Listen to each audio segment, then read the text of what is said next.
About a year ago, I decided to pack up all my wigs and put them away and embrace my natural Afrocentric self. Anything that involves dressing up, my natural hair was not good enough. So I really had to step back from it, version of your beauty, but it's not the height of it. And I think that was the problem with me. And the problem, I believe, with a lot of us. No one wants to embrace their natural self anymore because fakery is what's been glorified, even down to like the whole surgery culture now that's going on. So now I will get to a stage where I will try extensions and things like that. But again, the 80-20 rule, I do want it to be dominantly me.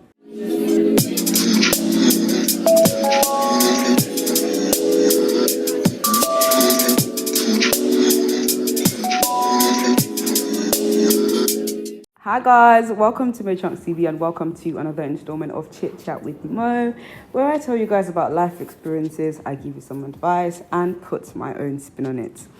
So the throw is out today because we're talking about, let's say, I want to say the 10 things, but I don't know how much I've actually learned, so I haven't actually written it down. But I want to kind of talk about in this video the things that I've learned from detoxing from weave and Eurocentric hairstyles. So about a year ago, I decided to pack up all my wigs and all my extensions and put them away and embrace my natural Afrocentric self.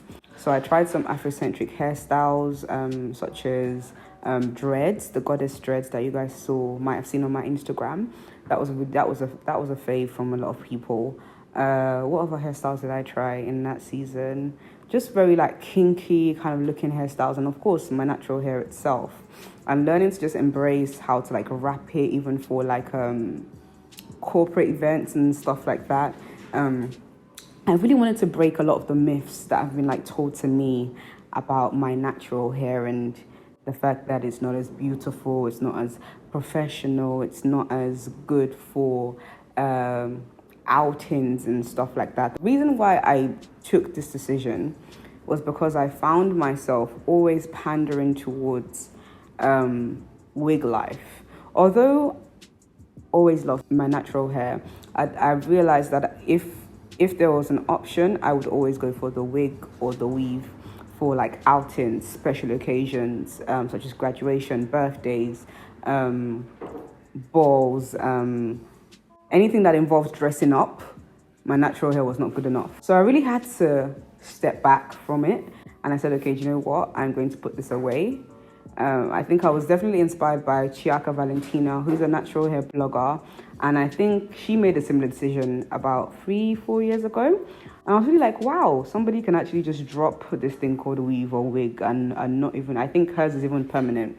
I wanted to see how long I could go for. I gave myself at least a year to kind of detox from it, and I've done it. I lasted a lot longer than I thought I would. I definitely learned some things about myself. I learned to, number one, embrace who I am and who God has made me to be naturally. I learned that beauty doesn't just come in one dimension. I learned that beauty comes in several different versions of myself. And I think the biggest lesson as I'm kind of coming out of this 100% no weave phase is I just kind of heard the Holy Spirit whispering to me that, you know, weave can just be another version of your beauty, but it's not the height of it. And I think that was the problem with me. And the problem, I believe, with a lot of us. We believe we're not as beautiful without it, or we believe that's our peak. You see the way our attitude changes when we've got our weave on. We feel like, yes, I have now come into myself, or I have now reached 100 level baddie state. And it's like, if I was able to still attend corporate events, if I was able to still present on YouTube with natural hair, if I was still able to go on date night with natural hair, you can too. And it does look good. And this myth about it not looking neat or not looking professional enough or not looking beautiful enough, it really is just that, a myth. And I think the more we give ourselves time to really embrace who we are, the easier it gets. Now, there's this hairstyle that I've been wanting to try, this weave hairstyle, this curly kind of bob. You guys will probably see it in the next What's Trending going on, and I was kind of scared. And like, will I get back into that state where I'm like, anytime I want to look good, I reach for that? I think absolutely not. When you detox your mind and you completely renew how you think about certain things, it's a lot harder to go back to that obsessive kind of state, and that's where I don't want to head to. If anything, I still want to make it like an 80-20 kind of thing, whereby the weave is reached for a lot less, and the natural is gone for more. This is beautiful. This is enough. There's that thing about our hair not being enough, or not being good enough, or not being pretty enough, or not being neat enough. I want to kind of demystify that, and I was very intentional about coming on YouTube and with my natural self and with my natural personality, just to kind of show you guys that it's not, you don't have to dumb yourself down. You don't have to pander to another version of yourself to pander to what you're called to, if that makes sense.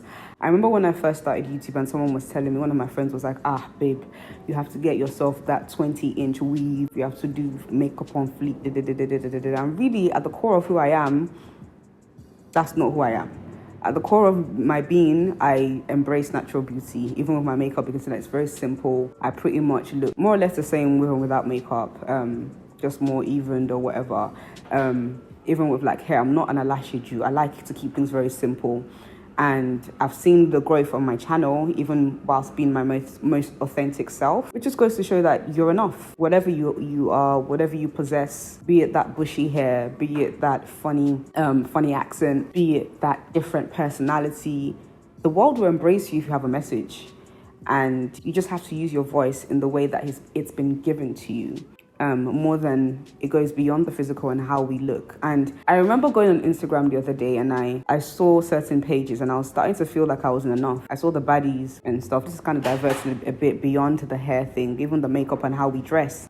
This was just one page, and I started feeling insecure. And I can only but imagine how you young girls, or even just anyone really, I'm 23, how you feel when you follow so many pages like that. Like, it must have such an impact, and your input is your output. What you're feeding yourself with. No wonder so many people are so insecure and want to be something they're not.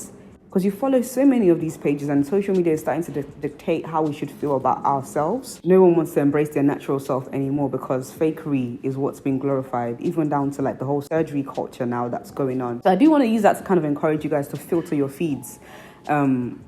I do like to start my day with God. But sometimes I don't want to open my Bible. Sometimes I want to open Instagram, if I'm keeping it 100% real. And the thing that's great about how I've intentionally curated my feed is that I can open Instagram and I'm hit with an encouraging word. Some of you, you're hit with just hips and bums and long hair and makeup and clothes that you can't afford, and cars for the guys and material things. And filter your feed. If you really want to, you can, because your input is your output, what you take in. That's why I've done this very intentionally. So hopefully you can see that representation matters, and it's okay. And I love that I've had people message me to say, Mo, you've made me more confident with rocking my natural hair. And that's what it's all about, because we're going to have to teach our daughters. I will never put a relaxer in my child's hair, and I don't ever want my child to get to a stage where they love what's not them more than who they are. It should just be, all these enhancements should just be, even makeup and the clothes we wear, they should all just be enhancements and a different version, not the height of who we are.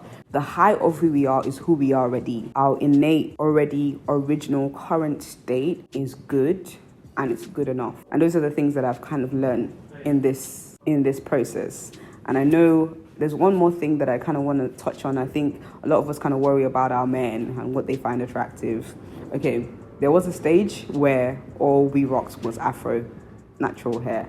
And I actually encourage black men to rock their Afro hair as well. This cutting of hair thing, again, I'm not a guy, but I know that, they used to rock their Afros back in the day. I would love to see more of that. I would actually love to see more of that. I would love to see more of the dreads and more of the ponytails and more of the funky hairstyles, not everyday fade. Like, let's embrace who we are. We are kings and queens, and there was a time when that's all we knew, and therefore that's all was attractive. But because now we've kind of switched to the enhancement side of things, no wonder they find that, or some of them find that more attractive. But I think if we start to reclaim our beauty, like reclaiming our time, they will be forced to find it attractive. And I do believe they do. I mean, I speak to guys all the time, and they actually say that they prefer the natural. So that again is another myth, I think, that, oh, they won't like me this way. Trust me, there's plenty that like, your natural self, embracing your whole self. And confidence is very, very, very, very attractive, more than anything. But yeah, that's all I wanted to kind of just mention in terms of what I've learned. Okay, so now I will get to a stage where I will try extensions and things like that. But again, the 80-20 rule, I do want it to be dominantly me. I want to be confident with me and who God has made me to be. Side note, I believe the Holy Spirit teaches us all things, including how we feel about how He's made us. That's just a side note. But anyway, do make sure you like this if you liked it, share it with your friends, and comment down below the things I spoke about, and subscribe to the channel for more. Until next time, guys, peace and love, peace and chunks.